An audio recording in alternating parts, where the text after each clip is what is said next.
And, you know, in the relationships, when I was talking about yesterday with people who are, they just stay in relationships where they don't feel like they're heard, they don't feel like that they matter, that they're important. And then people stay in these relationships where they've built this really toxic kind of situation between the two of them, and this constantly blaming each other. And so we have all of these dysfunctional ways that we have, you know, started trying to force relationships to work when we're not even in a healthy place ourselves. Like, we aren't in a healthy place, but we're trying to force someone else to make us feel good, make us feel better, to do things our way. And I think that the more that we get our own sovereign independence and our own feelings of,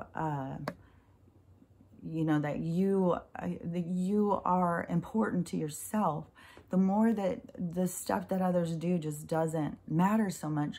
So there's a lot of this stuff that people fight about that they wouldn't be fighting about. You know, a lot of people have gotten into relationships that were not good for them.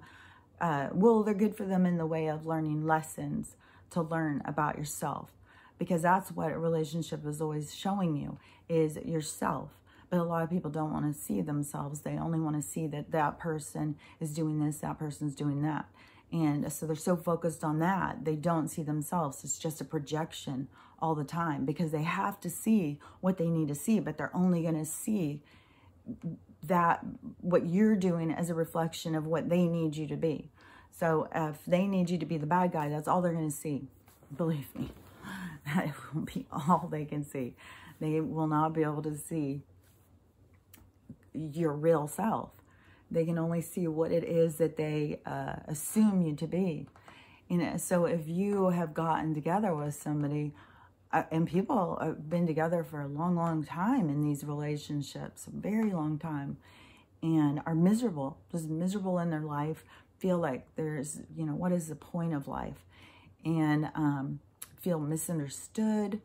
They don't feel any love or passion or excitement for life. They just feel beat down. I think a lot of those relationships are going to be, you know, part of the structure that's going to, you know, go with the rest of the corporation and stuff like that, and their licenses and stuff like that. You just start thinking about, like, all their licenses. They got licenses and license that. Like, why would we need to, it is just all of their different ways that they can control us. And, you know, with the marriage license thing, it just really gets me. And that they can restrict some people from having it. Like, they've got all of this control. Like, you have to have it. Their diplomas, all of their stuff, all of the stuff that we're always trying to, you know, run and get. They dangle, you know, make it sound like it's a really good thing. So all these people who, you know, wanted that marriage license, wanted that happy ending, wanted that great corporate job, you know, just wanted the American dream. And they took the American dream and turned it into, like, the American nightmare. You know, you just get trapped in this. Everything keeps going up, and you can never get ahead. What's most important for a family is having time together and feeling like you matter to each other. And that is taken apart, you know, where they've got kids stressed out on school stuff, and then they've always got to do the extra projects outside of school. So the whole education system, I mean, when I was in it, so I've thought it was ridiculous since first laying eyes on it. I thought it was weird, seriously, being in kindergarten and going in, and we would have to stand by the desk every morning and pledge our allegiance to the flag. It was like, what the hell kind of idol worship is this shit? Like, I always thought it was weird. When I was in kindergarten, I remember thinking, how weird. All us little kids standing here, you know, our hands over our heart, pledging allegiance to this flag that's hanging here, you know, and teacher who's going to tell us all how to behave and what we need to think and what we need to say, tell us all about history. Now we know that the history has all been so manipulated and lied about, and it was just such a waste of time.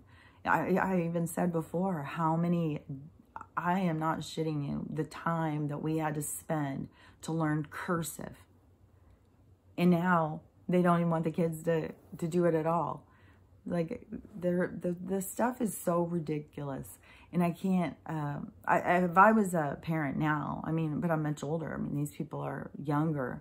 They haven't gone through and seen as much stuff. That's why it's so ridiculous, these young people trying to tell older people. Like, you don't have enough experience to say. Like, you don't even understand about life experience, obviously, if you think that you have any knowledge compared. So fucking what if you know more about technology? Big deal. I know a lot more about everything than that, you know what I mean?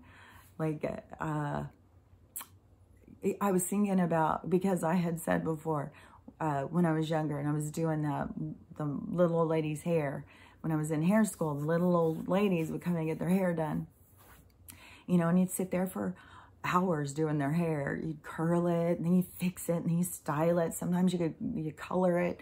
Like, they go in for it, you know, the whole thing. And so you sit there for hours, and they would tell you so many stories, and these stories were like somewhere in the 1800s. And but the one that was her cousin was the Wright brothers, and she used to go over to their house and watch them practice. And just what I was thinking about this yesterday is, you know, how these the cabal had gotten themselves so entangled in our lives, and all the way back, because I was watching fucking Jungle River. God, I'm so and Disney. So I was watching that. I'm trying to find something that is like. Anyways, there was this shot, and it had all of these really old cars going around, and I was thinking, you know, about how cars started, and then how it started being, you know, not everybody got to have a car at first, and then how more and more people got cars and stuff like that, but how as things have come in, how they've put their tentacles of control over it, and how they've taken people out, you know, like people who have had inventions that could help or whatever, and they've taken them out, like what they did to Tesla, that doctor who has the cures for cancer, and they locked her in prison. Like, how many of these people that have had answers or done things good for humanity, and this, you know, cabal has come in and just shredded it and taken it over and figured out how to control the masses by using their techniques or whatever. And, you know, because, you know, in every single thing, cars, airplanes, I mean, all of the stuff we're seeing right now with the planes. And I remember when it used to be that there was these independent airlines, and then they started getting all bought up and going into these conglomerations. And when it's happening, you just don't really get it. Now, this is the beauty with hindsight. Every time that something, when you look back, it all makes so much more sense, you know? And, but now, you know, like these places that they can control us. If you want to go anywhere, then you're going to do what we say.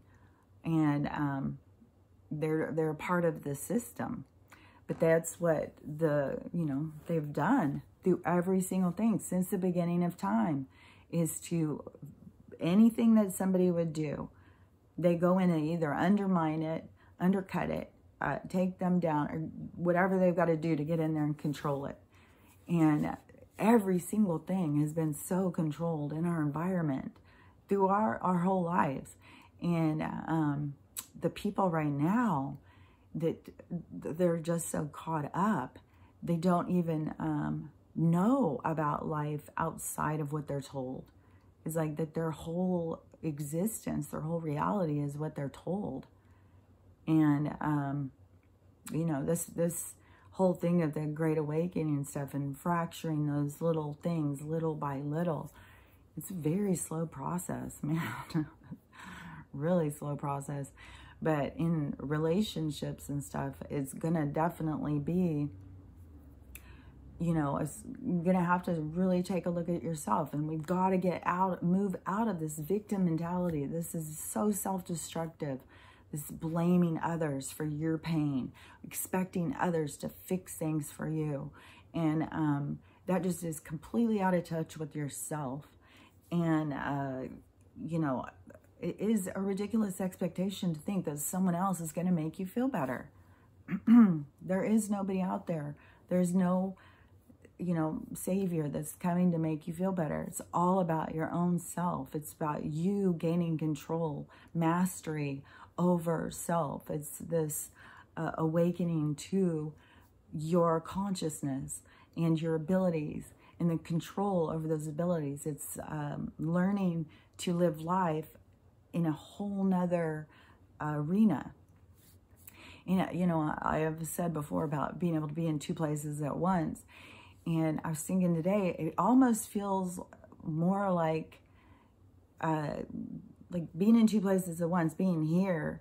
It feels like a lot of times, yeah, my body's just here. I have somewhat of an awareness here, but my awareness seems to be really outside of me lately. You know what I mean? Like I could go be someplace completely different. And, you know, and then it's very shocking when you get like out of it. Like when you get pushed, it could be anything, you know, somebody could come in and talk to you. We could hear noise, whatever, that pulls you back to this reality. But it's very shocking to come back in and be like, oh my gosh, I didn't even remember I was here. You know, it takes a minute sometimes to even realize, like, what is this? What, you know, where am I? And I think that that is what so many more people are going to learn about their consciousness. This right here, what is happening, is all happening from you. It's the focus you're putting on it. It is wherever you focus your consciousness, that's where you are.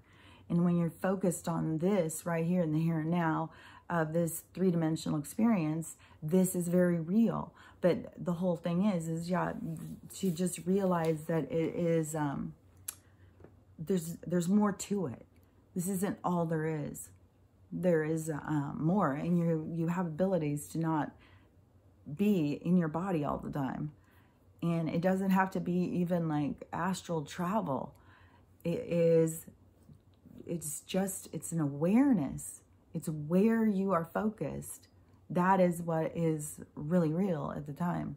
So anyways, hopefully that makes sense. But I do think that there's going to be such a breakdown with relationships. And you may be in a relationship that you have been, just holding on to so hard. You just have to make it work. You know, and questioning yourself, like, why? Why do I have to make this work? Who's the rule maker? Who said I have to make this work? Why? What are the rules that you're holding on to make you have that drive? Like, this has to work. Because you can let go of it, because there's going to be something much better around the corner. You shouldn't have to hold on and force something like that. Things should be a lot more natural. But we've just got this negative tendency to put unrealistic expectations on people if they come into a relationship with us. But the more that we heal ourselves, the more that we are healthy going into a relationship, the more that kind of stuff will stop happening. And that's where we have to really get to. And then, you know, and it's going to be hard when we have a lot of relationships that are all built on this. It's like, you know, the story with the three little pigs, and you know, build the house of bricks and the house of stone. I can't remember them all, but one of them, the house just is, you know, it's not built on anything. It just can blow so easily. There's nothing to it. And that is what so many of our relationships have been built on.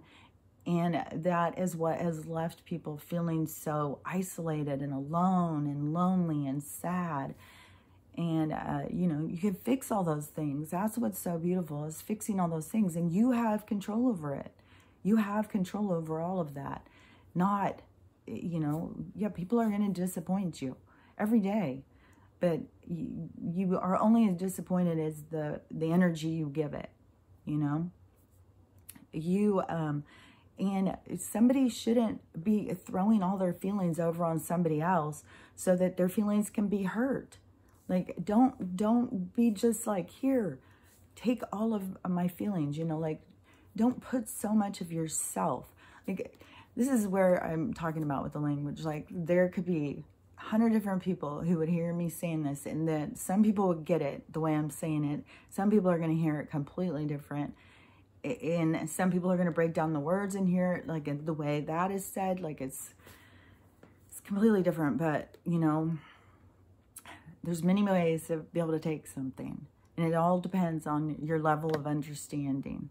And, you know, so in a relationship, you know, that's just to do the best you can. But there's going to be a lot of relationships that are going to melt away during this time. And that's going to make a lot of people super sad right there. And it's going to be hard on some families.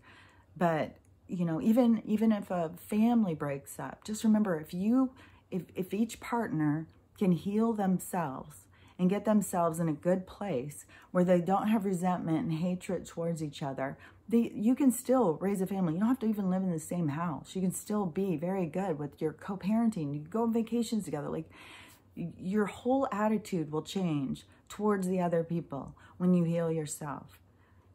It's magical. And when you start healing yourself, even if you think, well, I can heal myself all day long, they just never even work on themselves. They don't even try.